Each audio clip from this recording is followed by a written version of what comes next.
Good morning. How's everybody this morning?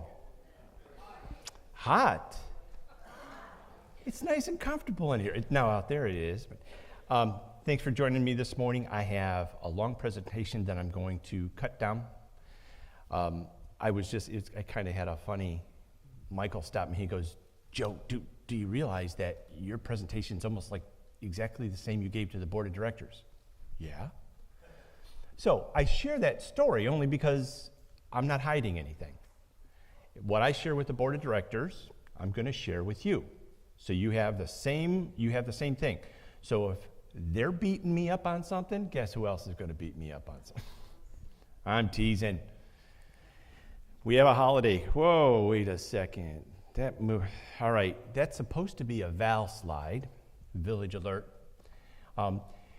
If you're new, this is your first time hearing this presentation, we normally have a Village Alert line.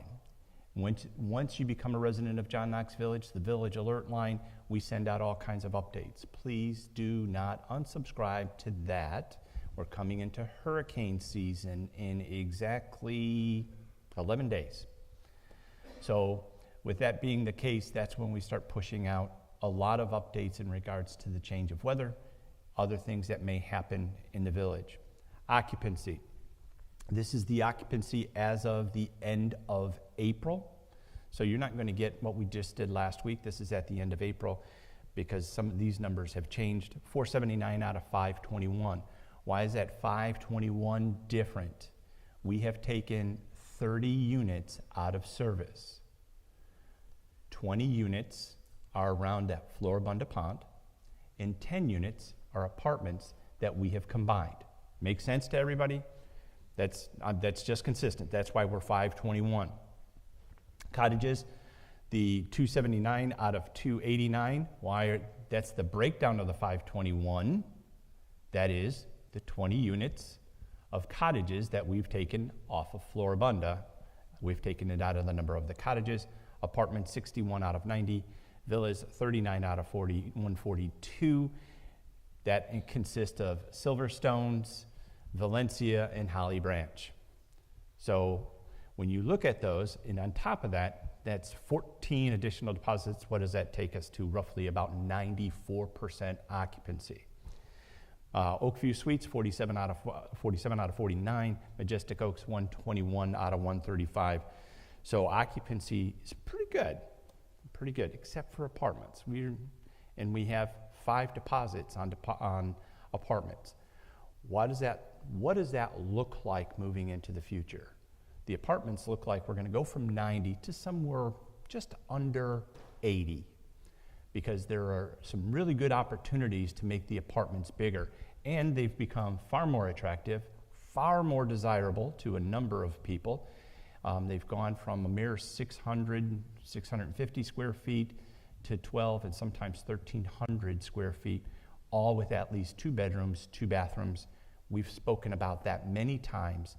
That's what residents are looking for, and prospective residents are looking for, at least 2 bathrooms. I can deal with 1 bedroom and a studio, in a 1 bedroom and an office, but I need at least 2 bathrooms. So that is what our process is. These are just kind of some important resident reminders.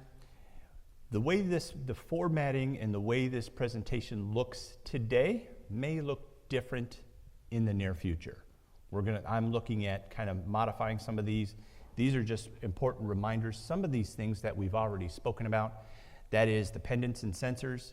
If you have a pendant, either on your wrist or around your neck, and you see a solid red light, that means your battery is low. Call security. They will come and replace the battery in your pendant. Fair enough?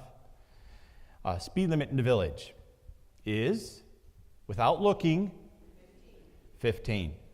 And we don't take our half of the road out of the middle. Now, I've been told that we have some staff that are not going by the speed limit, and I am more than happy to address that. And in fact, I have an employee quarterly meeting on June 2nd, And so they will hear it right from my mouth again after I send out a memo that the speed limit is 15 miles an hour. 15 miles an hour is for everybody's safety. So please, one of the groups that we seem to have a little bit of a problem with is people that are Amazon drivers. They decide they want to come in and do whatever they want to do. Now, what kind of recourse do we have? I'll let you know in a month. We're going to explore that. We're going to reach out to we're going to reach out to Amazon and make sure that they know. They have a distribution center just kind of across the I-4. So we're going to see what we can do about that. Email scams. I can't tell you enough about email scams. Who has an email account here? You've received a scam. If you have an email account, your personal information has been taken 6 times over. If you think you're going to keep yourself safe by passing personal information in an unsecure email fashion around to everybody, you're only fooling yourself. It's a matter of time before that comes and it bites you. So please do not do that, and be careful. Anything that has a DocuSign, and I'm not picking on the DocuSign company because there's all kinds of, there's PandaDoc, there's DocuSign, there's a number of them. Want you to electronically sign an agreement. If you didn't enter into an agreement, why would you sign one? So please, and you would know if you entered into an agreement. So please reach out and make sure you just delete that and get it out of your delete folder so you don't accidentally come back to it. Fair enough? You can, PayPal is a big one, cryptocurrency, pet updates. If you change your pet, you have any changes in your pet, please let us know why. When you're gone, the first thing we look at is to find out, we look at an information sheet, do you have a pet? Is there anybody else who should be or might be in your particular unit? And it might be a smoke detector. It might be something that you left on and didn't realize it. And all of a sudden we want to go in and we need to check. We need to know, need to have information in regards to you having a pet. If you just got a pet and you didn't notify us, that's on you. We'll do everything we can to take care of it. But please, you need to make sure you let us know if you get a new pet or if you have a change in pet. That way we're not looking for a pet that you no longer have. We sent out a notice. There was a notice sent from accounting about the mailing of payments. Well, our mailing address has changed. We are now 701 Monastery. No longer 101 North Lake, 701 Monastery.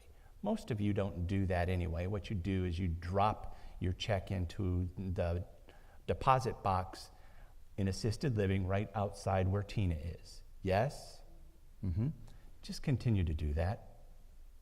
That's still going to be there. It's still secured. We tend to that at least once a day, if not twice a day, except for weekends. So it is secure. Nobody's going to be taking your check. Nobody can get in there. So please make sure.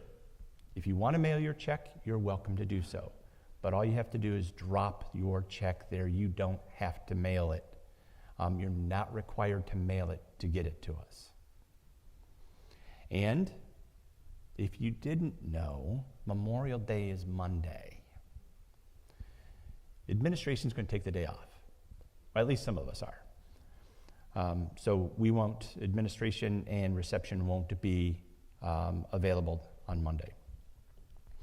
All right, I'm going to start going a little bit quicker. Accounting, the Medicare, Medicaid reports for Majestic Oaks, since they participate in Medicare and Medicaid, they are required to do an annual Medicaid filing cost report. And so those have both been submitted in home health. Since they participate in the Medicare program, they are in process. That will be done by 5/31, which I think is supposed to be early next week. They'll file that. Workers' comp, This is just Cynthia letting you know that she's not sitting around eating bonbons, taking trips to Hawaii. They're in the middle of an audit, and that is a premium audit. Every year, workers' comp comes back to see if we're paying the premiums that we should be paying, and we have to balance that out. And then in mid-May, it's soon to be starting, the retirement 403B audit will start. Majestic Oaks Medicare provider validation, that was filed in March, and a request for additional information was received, and it was due on the 18th, and that's already been taken care of. She wanted me to share this. One of the things that we frequently do is our software interacts with a lot of other software. It integrates, so to speak, more interfaces with other softwares. Sometimes after a while, we're working with a company that doesn't interface as well. And so one of the things that we're looking at is an HR payroll system that integrates well with our accounting system. Why is that important? Well, one of the things that we have to do, and I know sometimes I speak in acronyms and abbreviations, the PBJ is a payroll-based journaling. It is a payroll report that we have to send right to CMS. They don't take our word for our staffing levels.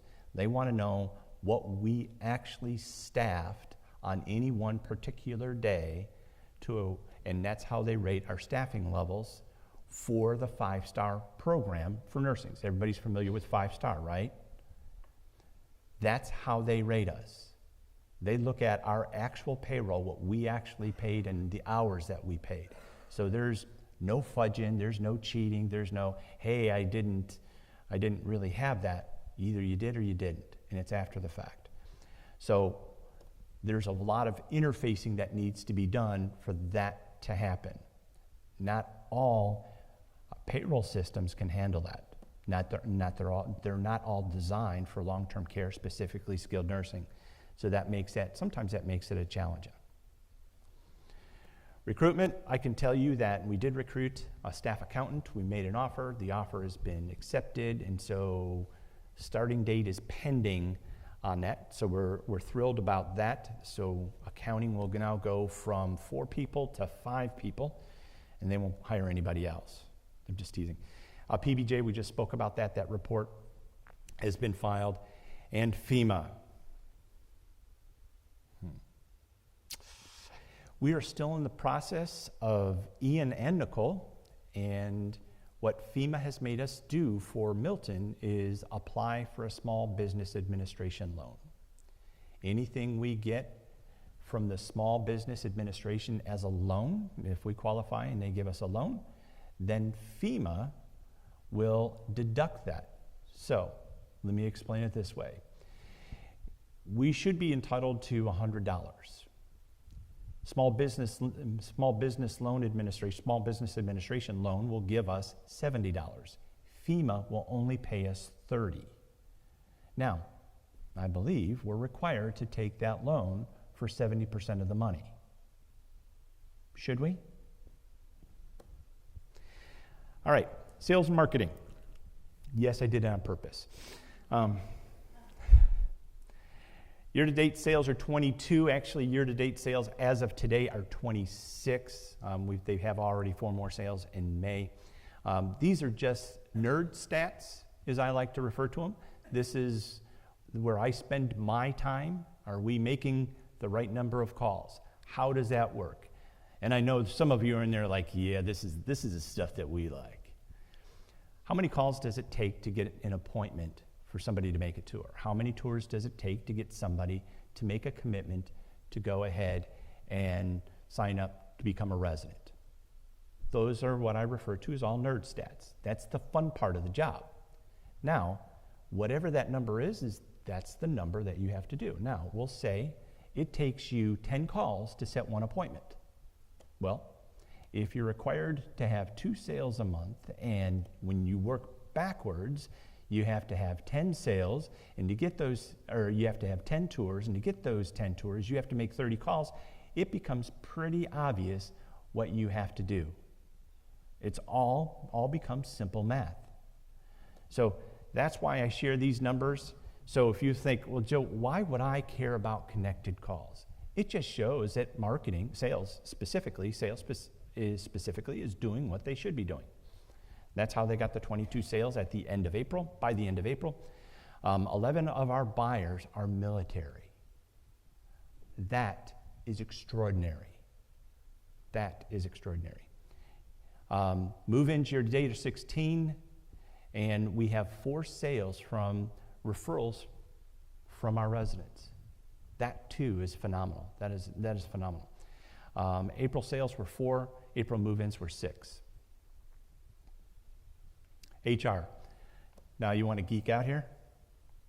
This is the fun stuff. All right. April newsletter. In January, we started a newsletter for our employees to make sure, and we send it out every month. We have a 95% satisfaction rating among our employees with the newsletter. I think that's pretty good. 92% of them are likely to recommend JKV. We also started to be able to address our turnover. We started doing what we refer to as stay interviews. We do a 30-day, 60-day, and 90-day stay interviews. So you can look to the right and find what the employee experience is. At 30-day, 99% of them gave us an excellent. 60 days, 96. 90 days, 89. They just got tired of working. I'm just kidding. So the overall average is about 95, which is very acceptable.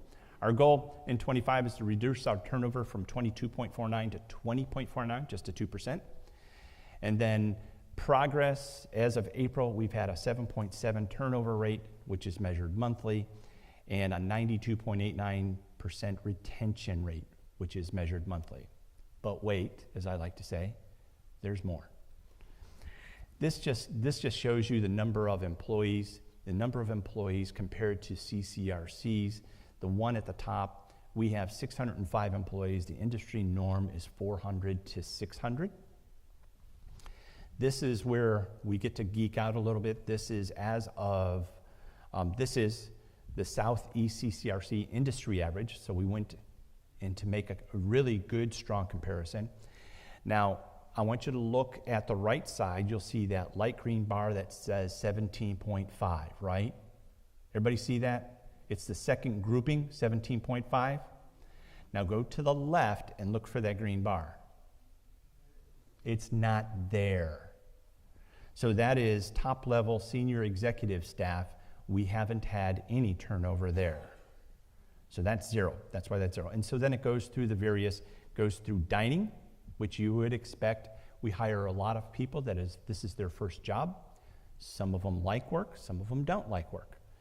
And then you'll see that even dining for JKV is 37.1 with an industry average of 48.3. And so you can kind of go through the rest of it yourself. Some of the fun statistics are RNs are at 1.75, where the industry average is 32.6. LPNs at 1.5 is at 1.58. And the industry average, 1.56, industry average of 36.9. And CNAs at 4.67 with an industry average of 45.2. I think our managers are doing a pretty good job. This just summarizes that last slide.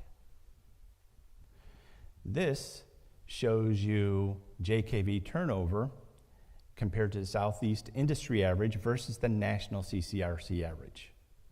And again, it starts at senior level executives, goes through dining, housekeeping, marketing, therapy, RNs. So even the national average for RNs is 17.58. You'll see that kind of in the middle of the page. LPNs at the national average is 15.82, and the national average for CNAs is 16.58. So all very, very good numbers. Do you think I would report on bad information? Of course I would. Of course I would. All right. Outpatient therapy, just want to share outpatient therapy volume for April is 45 patients, physical therapy at 39, occupational therapy 9, speech therapy 5. We had 20 new patients came on board. I want to take a minute and chat about this. We have some of the feedback that we've received by moving to the current fitness center in the Commons building is we have people go in there and work out, and people who are getting therapy are concerned that they might be sharing personal information. People might be overhearing personal information. We're going to be addressing that issue very, very quickly. We're trying to determine who and what time people go and use the fitness center, and we may be pausing people using the fitness center in the middle of the day when therapy is in there. Now, we have no inclination to close that fitness center down to people who really truly want to use it. I know there are weight machines in there, and they're not using compressed air, and some people love to hear the sound of a weight hitting another weight. I understand that. I like that sound. So that being said, we have no intention to permanently shutting it down, but it may be a situation where we ask people that are going to use it to get there before 9 and don't come back, and from 9 to 4, outpatient rehab is going to use it, and after 4 o'clock, people will go ahead and people can go back in there. So either early or later in the day. We're evaluating it to see how many people that affects. Now, we have really good information, so now if you think you're going to rush and I'm going to go ahead and start using it during the middle of the day so it doesn't have to close on me, too late. All right? So we want to share that. We want to be transparent. We anticipated we might have that as an issue, but we'll see what we might be able to do to secure people's privacy for therapy in their current place. All right, this is just continued therapy. Gym has been completed. We've moved. We just talked about that. We're looking at creating some operational efficiencies and some outcomes there. Skilled home health. Now you probably am going to hit home health, and I should have kind of moved some other slides around in regards to home health. So some of this might sound a little redundant. April, we had 32. This is the breakdown. We had 41 RN visits for 18 patients. You can read it. The ones that we like to see are the PT, PTA, OT, and CODA visits. PTA had 102 visits on 22 patients. And of course, skilled services for home health remains robust, nearly 50% of all visits. Private home health, we're down 5 from February with 57 patients. Again, this is 700 patient visits, 412 companions, 141 home health aides. That's what HHA is. LPNs is 182. And then there was, for private, there's minimal therapy visits. Medication assistance. Did you know we provide medication assistance? Yes, good. 5 patients. It's been steady since March. Medication management with his pill planners. We have 11 patients, and that's up slightly. This is the nurse practitioner. We're tracking this very, very closely. Why? You can give me an answer. You know why. They're going to be moving. Our intention is to move them into the center of the campus to see if we can generate more movement to the nurse practitioner. 195 appointments, 155 residents, and 32 staff, plus 8 others. They might be family members of people that are, of staff members, is other people. We're going to see, we want to be able to drive these numbers up a little bit and want to increase utilization. That space is about done. We anticipate moving by the end of the month. Joe, you're coming to the end of the month pretty quickly. You're right. Next week, we do anticipate moving. So they may be closed down. We thought it would be this week. There's been some glitches with things, but we would anticipate probably next Thursday and Friday, the clinic would be closed down to be able to move. So then when we come back in on Monday, they're open. We would continue to have the regular services of dermatology, mental health, and hearing services, and then lab would continue to be here twice a week. We had 81 residents incidents across the campus.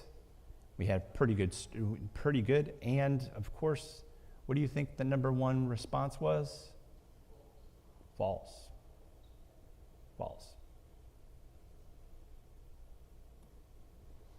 Now, if you didn't know, Nicole Vega, she is the Director of Clinical Services. One of the things that I have asked her to do is to get her administrator's license. She's been here 10 years. So she actually, before she had her 10th year anniversary, which she celebrates her 10-year anniversary, she passed the nursing home administrator exam. Why is that important? Well, now we have 5 nursing home administrators on our management team. So there is plenty of backup. Sometimes we were in a position where we didn't have enough administrators. And when we had an administrator turnover, I had to go sit down at Majestic Oaks and until we could recruit an administrator. But now we currently have 5 nursing home administrators. That means 4 of them will be down there before I am. So congratulations to Nicole. If you see her, congratulate her.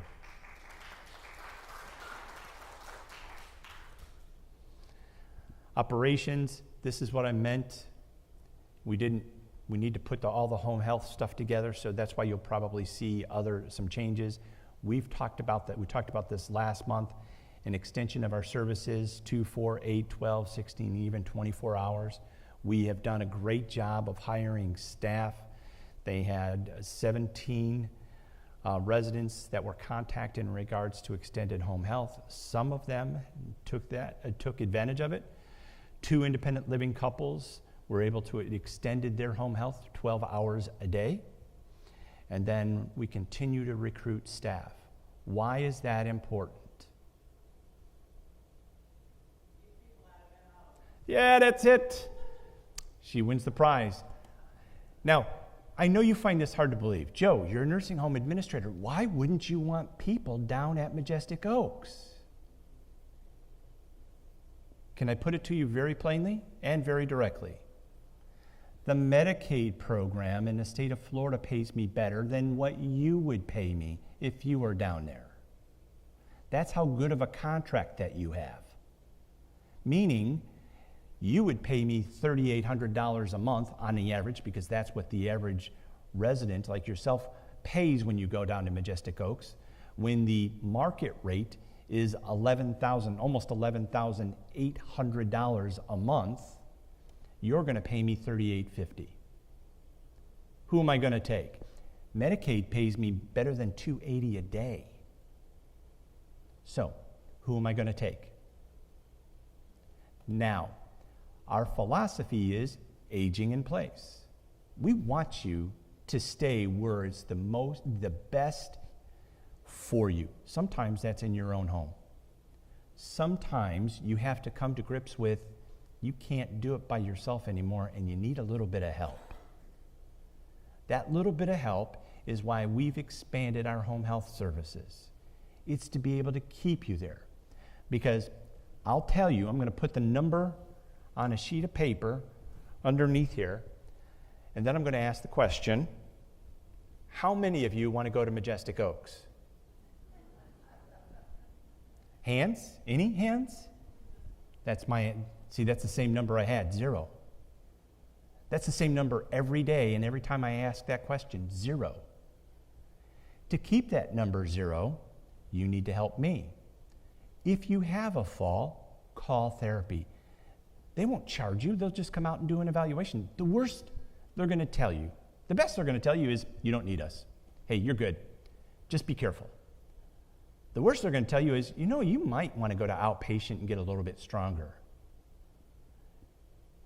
You might want to go to outpatient, just get a little bit stronger. Or come and do a home evaluation.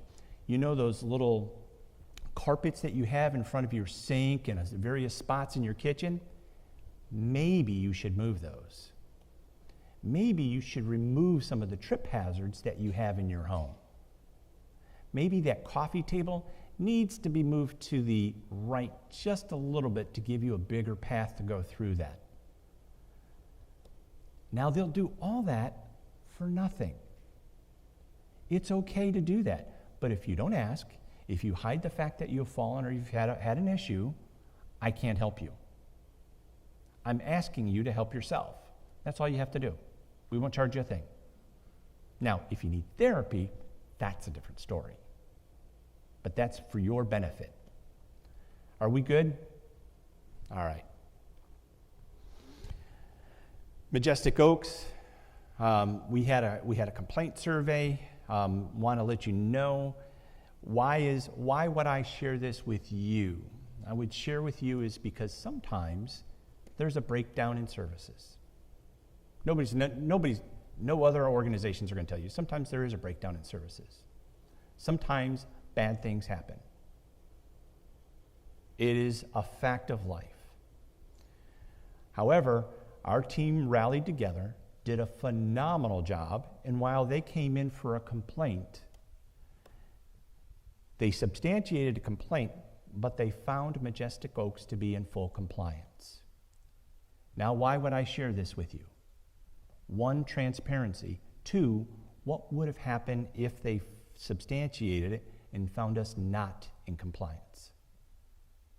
I would now be standing up here trying to explain to you why Majestic Oaks got an IJ, which is an immediate jeopardy, and now has fallen from a 5-star to a 1-star facility. Which one's a better story? I like this one too. This is a much better story. Bad things happen. They happen to the best of facilities and the best of communities. But I want to let you know the team rallied together and got the best information and shared that information with the surveyors. So while they found that the elopement was substantiated, they found us to be in compliance. What does that tell you? If you're going to Majestic Oaks and you go to the memory support unit, don't hold the door open. If you don't know who they are, don't hold the door open. Don't let anybody follow you out unless they came with you. Fair enough? Now, it's the same thing for Oakview Suites. Don't let anybody out. If you don't know who they are, find out who they are. If they didn't come with you, don't let them through the door. That's what happens with people with dementia.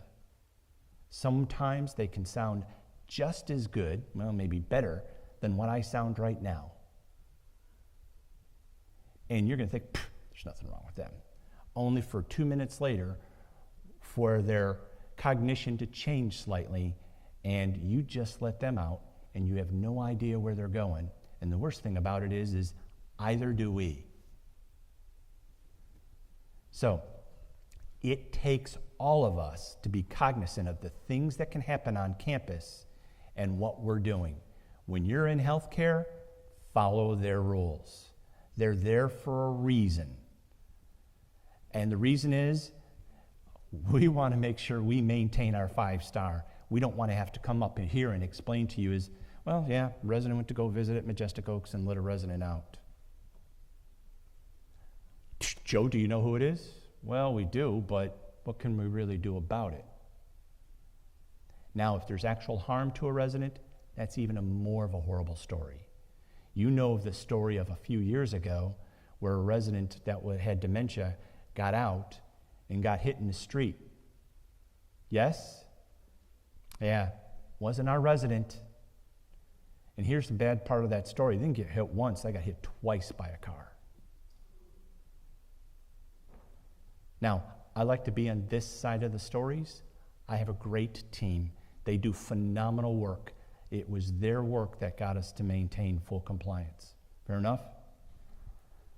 So now, Michael knows why I had this story because he's probably sitting back there watching it. Majestic Oaks remodel, it's going very, very well. We're starting to do many of the common areas in the evening. We do anticipate that this will be done by the end of the year. The project is on budget. While that says 1/11/26, that's a lot of work. That is almost 100,000 square feet that was renovated in less than a year. So that's a lot of work that's been. If you haven't been down there, looks beautiful.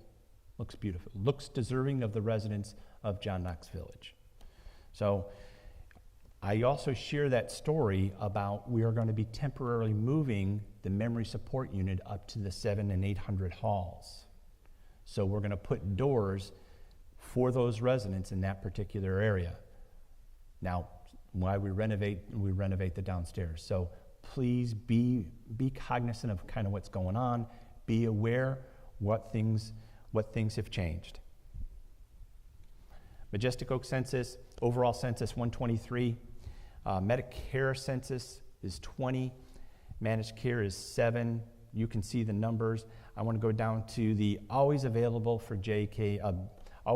have availability for JKV residents.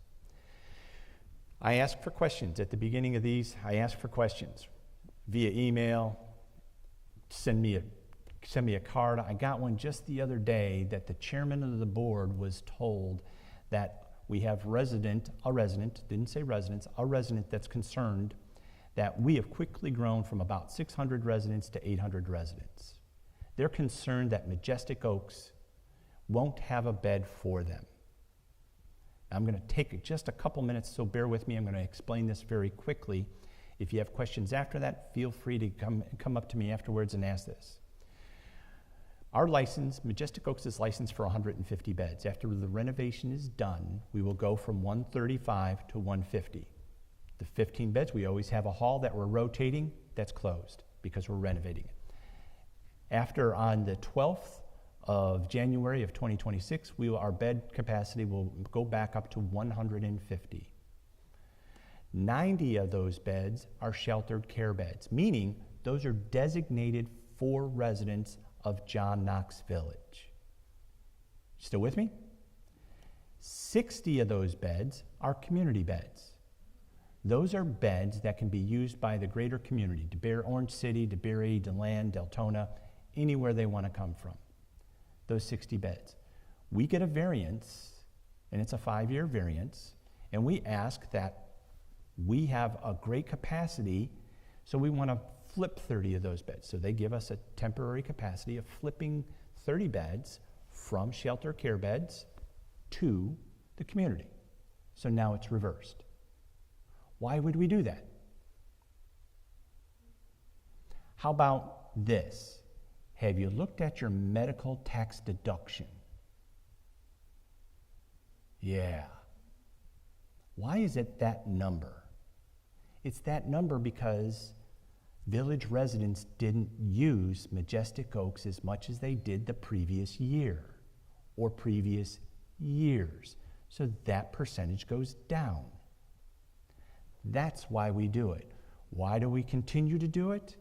Is because whatever Majestic Oaks doesn't make needs to be subsidized by independent living. Who's that? You all. There are some years Majestic Oaks might lose $2 million.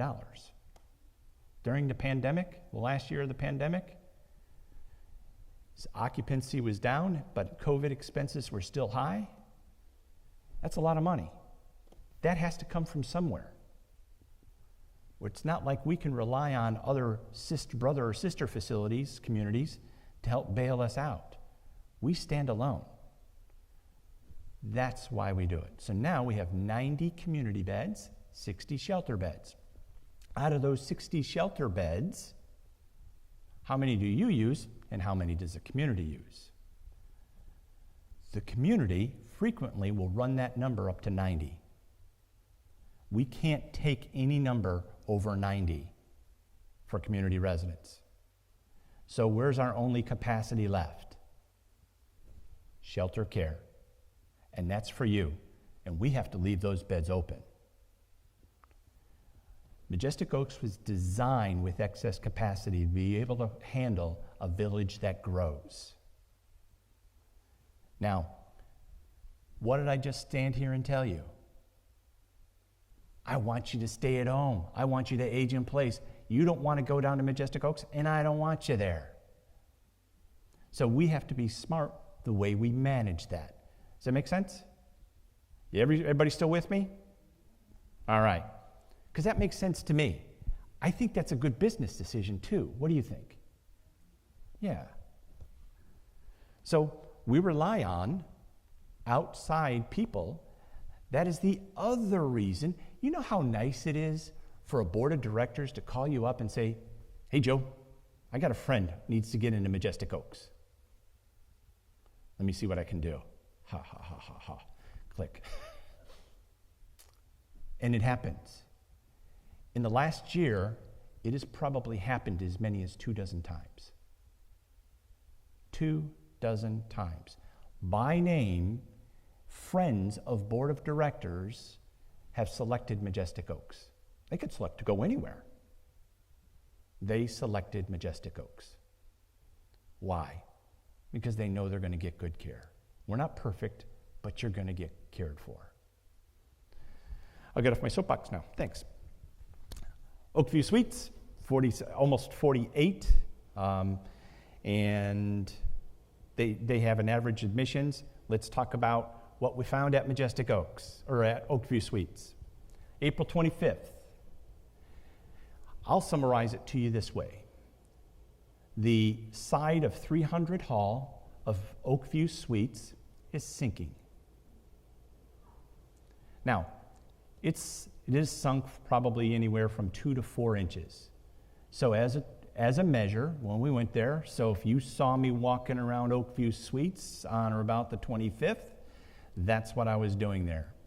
That's why that next Monday, you saw an engineering company drilling holes by the foundation to see if it was a sinkhole. Good news is, no sinkhole. Better news is, it can all be fixed.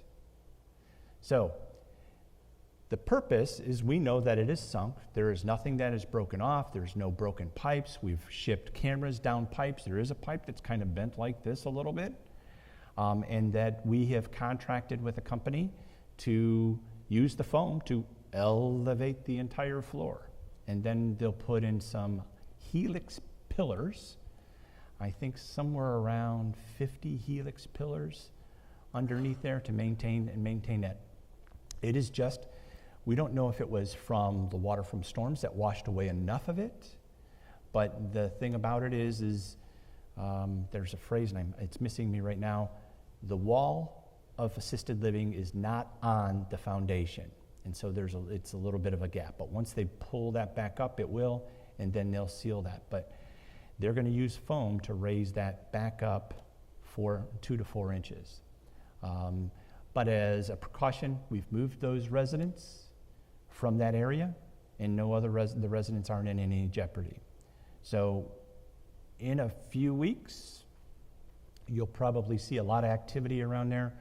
They'll have it wired, they'll have it blocked off, but it is an expensive fix. Right now, it's estimated about $200,000 to fix it. Sure beats it busting off, right? And for those people that are insurance people, no, it's not covered under insurance. Fair enough? Now you have the scoop. So now if you were wondering why residents had been moved, why were they digging holes, why were they drilling holes, they hit bedrock at about 56 feet, and they drilled a little bit deeper, and it's continued to be nice and solid. So our engineer report, we're pleased about that. So now you're up, and you have the update on that. And apparently I'm done. Oh, there we go. That is the same stuff. The pharmacy.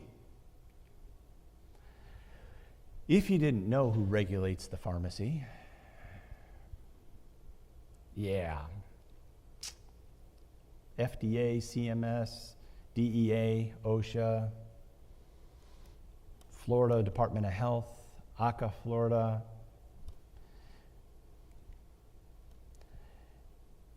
What can you say? They achieved their previous inspections, they achieved 100%. Why are they talking about this? They're up for an inspection. They earned and were able to move to biannual inspections, so they passed the inspections in 21 and 23, and this is 25, so they're expecting an inspection by the end of the year. These are the people that they serve, you know that. Long-term care, which would be Majestic Oaks, Assisted Living Oakview Suites, Home Health, yourselves, employees, and families. This is the numbers that kind of let you know the number of patients that they serve. The big portion of that is Majestic Oaks, that 459. Well, Joe, there's only 150 residents. Well, there's admissions and discharges every single month. So these are statistics from 2024. 431 independent living residents, and you can read the rest, 74 families, 206 employees, and 52 family members. The number of scripts, 24,000 scripts for Majestic Oaks. You know, what we talked about that last month, right? The average number of scripts for each person at a particular level of care.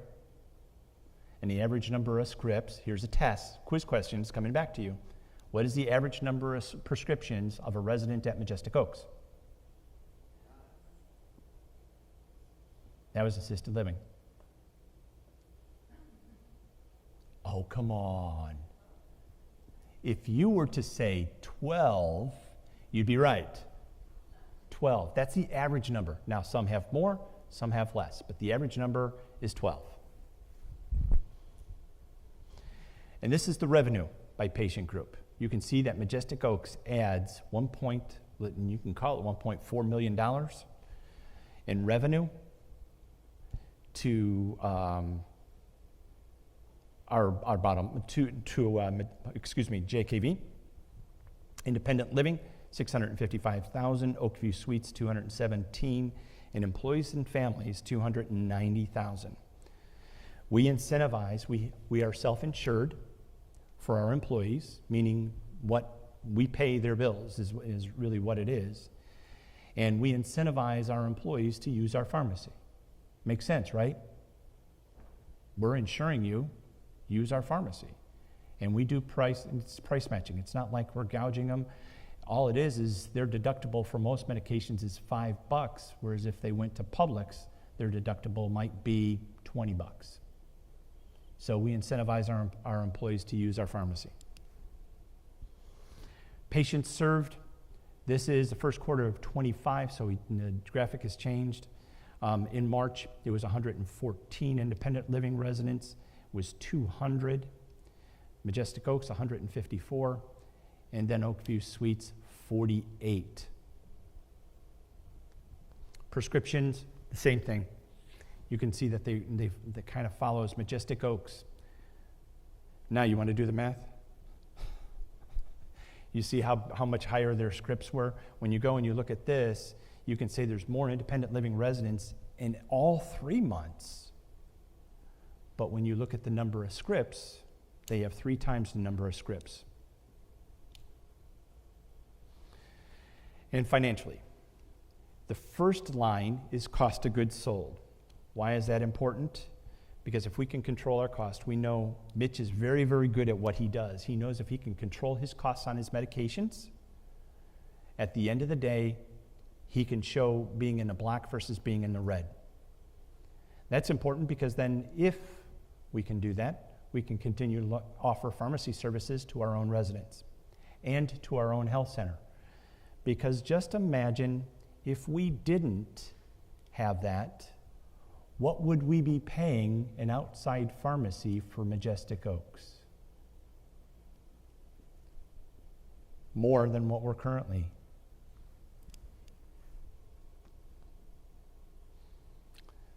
So you can see March, the revenue on a cost of goods sold, $247,000, almost $248,000 on $170,000 cost of goods sold.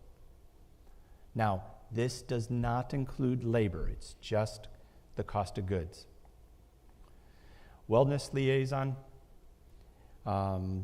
She has committee involvement in life care and healthcare committee. These are all the individual services to 50-plus residents that she provides. This is April, so some of this is the Coffee With is the one I want to point out to you, is going to be, it's actually going to be May. This is an old slide. I take that back. It's an old slide. So it'll actually be, the Coffee With for this month will be Mark Otto. And can you guess what he might be doing it on? Hurricane preparedness is right. And Timeout Tuesday. If you haven't, don't forget about Timeout Tuesday. Campus services. I share this because this is another one of the projects that we've worked on. We've talked about renovating the Cranes dining room. What we want to do is we want to try to get ahead of that. So one of the things we're looking at is our salad bar. We want to go to a refrigerated salad bar, so we don't have to ice things. It would all be refrigeration. The other thing that allows us to do is it allows us to put hot items on there. Now, what kind of hot item would we want to put on a salad bar? If you said soup, you'd be right. So then you could go up and get your own soup. The whole idea is we found that all we have to do is retrofit our current salad bar, because it was originally designed to accommodate refrigeration. And then if we do something with that, do we move it? Do we readjust where our salad bar is? Do we create a different space? We want to renovate the kitchen. We want to go ahead and update and create better workflows in our kitchen. So those are some of the vendors that Stan is working with to be able to do that. Menu variety, we have talked about this. So just when you thought I was done with it, I wasn't. I hear it all the time. Menu variety. When there's 80-plus entrees on any particular day for you to eat, we still get a complaint about menu variety. That stymies me. So yes, I made Stan go and reach out to different consultants to see if they had ideas to create. Maybe it's not the number, maybe we just need to narrow it down and focus it. Why? We have no idea what you are going to eat on any particular day. It would be nice to be able to control food costs better and narrow those 80 down to 30? Is that a manageable number? I mean, that just tells you the outstanding job our dining services does for and 80 is a low number. It's really 94. That many entrees, and some days none of it. While we prep it, nobody eats that.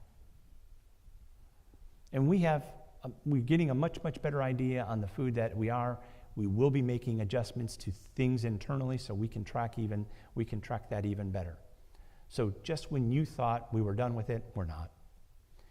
Transportation, we've ordered a new bus. This is kind of what that bus will look like.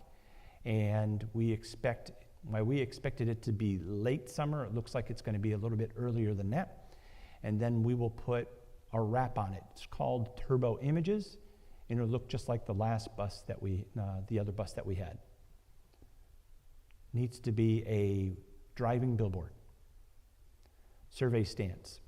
I want to spend a little time on this because after Stan went to the food committee, I did a deep dive on his numbers, and we were misinterpreting his numbers.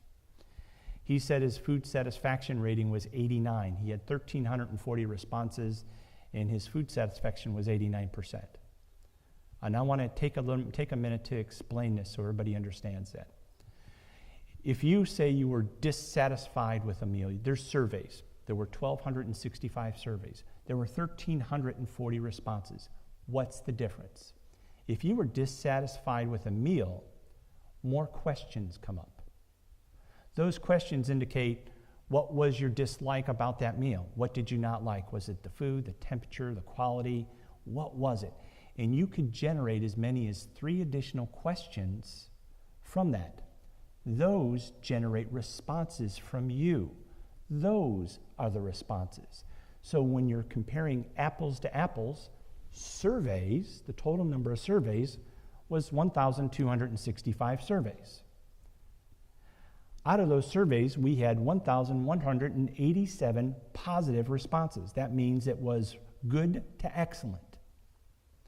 We had 78 negative responses, and nobody, supposedly you can download the QR code and you can do your meal that way. 78. So let's just do this in simple math. 1187 divided by 1265, 93.8. Does that number look pretty common? I'll tell you what, I'll round it to 94. Is that fair? You give me that? 93.83. Let me round it to 94. Does that number look similar to you? Maybe like the same number of residents that recommended John Knox during our resident survey? It does to me. Now, it doesn't make any difference what we do. We can stand on our head, learn to whistle Dixie backwards. There are a certain number of people that are not going to be happy. It doesn't mean we stop trying. We just know that there's a certain number. The question is what's that number? It's between 6 and 10%. I'm thrilled. We're on the lower part of that number. 6% of the people aren't going to be happy.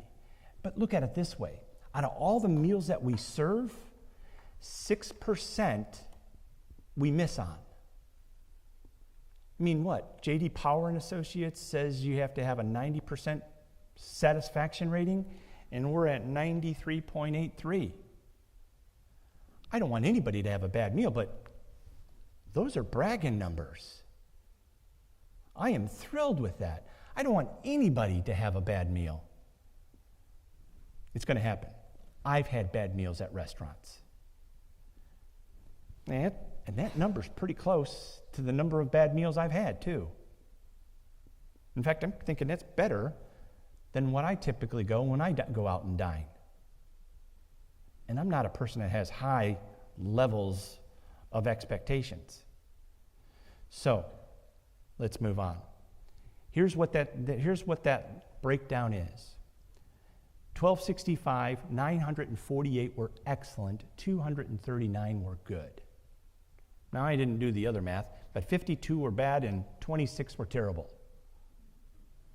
If you have a calculator, what's 26 divided by 1,265? I'm going to guess 1%? 2%? Yeah, just about 2%. 2% of the people had a bad experience, terrible experience. Those are pretty good numbers.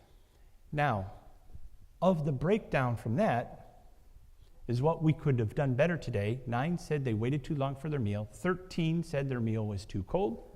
18 said it was poor quality. 5 said they didn't like the taste. 4 said it was poor service.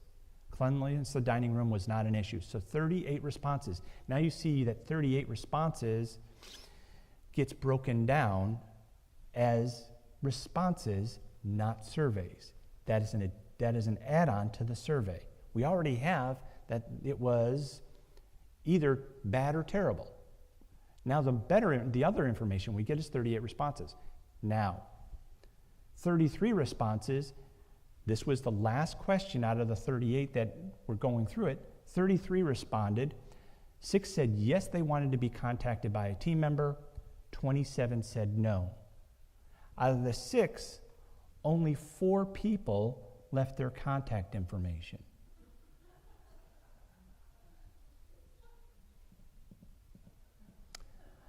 You know me, I don't want to steal a thing. I like excellence. I don't pursue perfection, but I pursue excellence. That makes it a little difficult to do. And the 4 residents that requested to be contacted that left the information. So now that you have the facts, if you have some information you can help us get better at, please feel free to add. But this is the number. And I know I'm maybe a little bit more assertive when I present things in regards to maybe Stan, but Those are good numbers. And I'm going to tell you, dining services needs a pat on the back and should get a pat on the back for the job that they do. They do phenomenal work. Facilities and grounds, I am going to speed this up. A lot of this is, all the major side projects have been completed. Originally the drought was starting to present some problems. We started to get some burn marks, but Mother Nature took care of that. Let's talk about Gatehouse 2. Yes? Who wants to know about Gatehouse 2? Oh, that's not enough. I'll move on. Gatehouse 2. Let's talk about that. I just was at resident council, and I had to tell resident council that we got an email from the city that said that we needed to have an ADA parking spot for the Gatehouse. Now, there's only 2 parking spots. One of them needed to be ADA. Well, apparently, and I love her, somebody from Orange City said, "Are you kidding me?" It's part of their DO, development order, and issue the permit. ADA doesn't take in a correspondence. So while I can't say our construction company has permit in hand, I do know you're going to probably, in the next week, you're going to see some activity around there and dirt moving and shovels being thrown and probably some cussing. I'm just going to spitball there. So that gatehouse will be on its way to getting done. So I am thrilled, way overdue, and we'll get to that. The other part of that is Mark is working and making concerted effort to pressure washing buildings. He's doing well. Plus, they're doing various parts throughout the community. New lighting is being installed under 300 traffic canopy.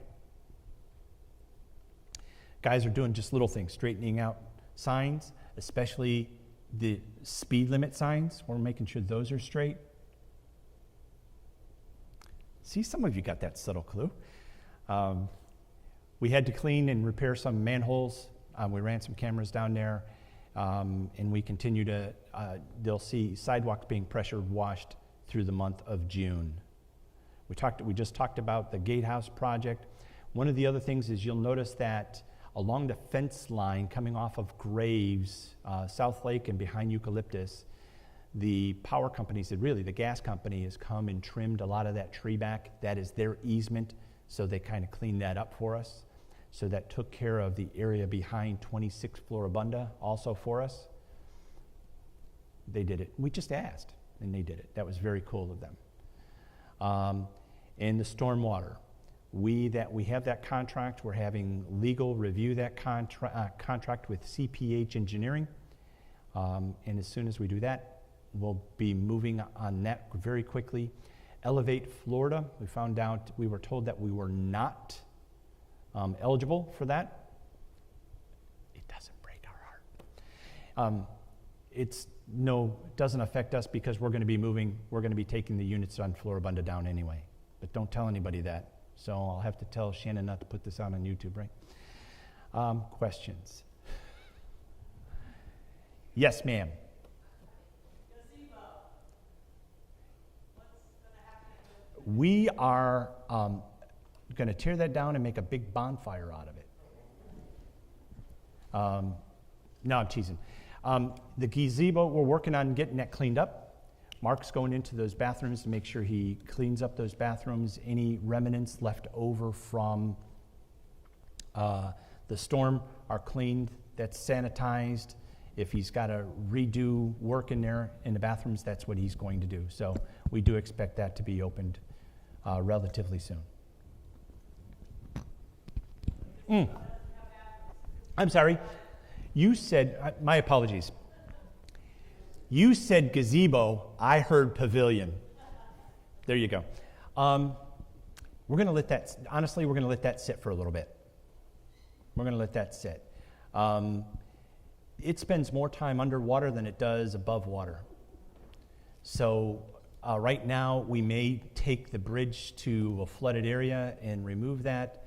We haven't made a decision on that. So I apologize for that. I heard you did say gazebo, but I heard pavilion. I'll get a hearing aid. Yes. And what about the dog park? Dog Park they were making sure that everything was taken care of, that area was sanitized. And what I mean by sanitized is there was a lot of stormwater that was there and that was underwater for a long period of time. We want to make sure that that area is taken care of and it doesn't have any remnants of E. coli or anything else. So I know they've sprinkled lime on there numerous times to kill whatever might be in the soil, but we want to make sure that's taken care of. So I don't have a really good date for that one yet, but I would guess sometime in June that would be open. Yes, ma'am. We have heard that human resources and accounting are going to be moving over to Oak Park. And if that's correct, what is going to move into that space that's now being occupied by accounting? That is correct, and nobody. We're kind of keeping that space open for a number of different things. Everybody, of course, now that they know that space is going to be open, everyone's got a proposal for that space. Assisted Living's got a proposal for that space for activities. IT's got a proposal for that space for a centralized computer learning for our employees that do their in-servicing online. And so we're taking in suggestions right now, and we're going to evaluate what we use that space for. Now, please understand, we can't normally use that as a resident space because there are no windows on that side of the hallway. Make sense? That's why there are only resident rooms on one side of the hallway on Oakview Suites, because that's where the windows are. That is a part of egress, emergency egress. The other side doesn't have any windows, so we want to be very, very cautious using that for resident space. Yes, ma'am. For a number of years, there's been plans to do renovation to the hallways in all the areas of the apartments and around where the new facilities are going for Martha. I'm going to need you to push that down. There you go. Repeat your question. The hallways around the resident areas for the apartments and where Martha is, when can we expect some work to get started on renovation? After August 1st. All that stuff has been planned. All that project has been approved. The approved contractor on that is Olin. Olin also is doing Oak Park. He's doing the clinic. He's doing unit renovations. And he was the good bid, and he asked, hey, if you guys can pause this and use this, it continues work. Why would we do that? We would do that because he does such good work at a pretty decent price for us and a price for the organization that eventually saves us money. So if we can be patient. The other thing that it does is we have had him on our campus full time since like 2017. Just imagine if we had to go ahead and we had to bid out all these projects to get a contractor in here, and when it would be. What would it be like? It would be exactly like the Gatehouse. It would take forever. So, and I didn't mention it this month. In previous slides, you'll remember I talked about after August 1st, when the renovation at Oak Park is done. Oh, and he's also doing the renovation at Majestic Oaks. And he's brought on a number of people, but we sustain him with enough work because we get the best price from him. And what about Cranes? What about Cranes? Cranes Dining Room, we've put a hold on that. It won't get done this year because we want to look at the kitchen and we want to be able to renovate all that whole area at the same time. Now, what does that include? If we're going to renovate the kitchen at the Cranes, what do we have to do? We need to find a way to serve more meals at JJ's, and we need to open up JJ's for a longer period of time. That means when we shut down the kitchen in Cranes, we need to find a way to feed the residents in assisted living. We need to close down Bay because we won't be able to sustain that. And then most residents will either be going to the Grill, JJ's, or the Bistro. Those will be your choices. But we need to manage that as part of the whole project. We need to work that all out. That makes sense. Yes? Anything else? All right, seeing nothing else. Thank you for being here. Have a great holiday.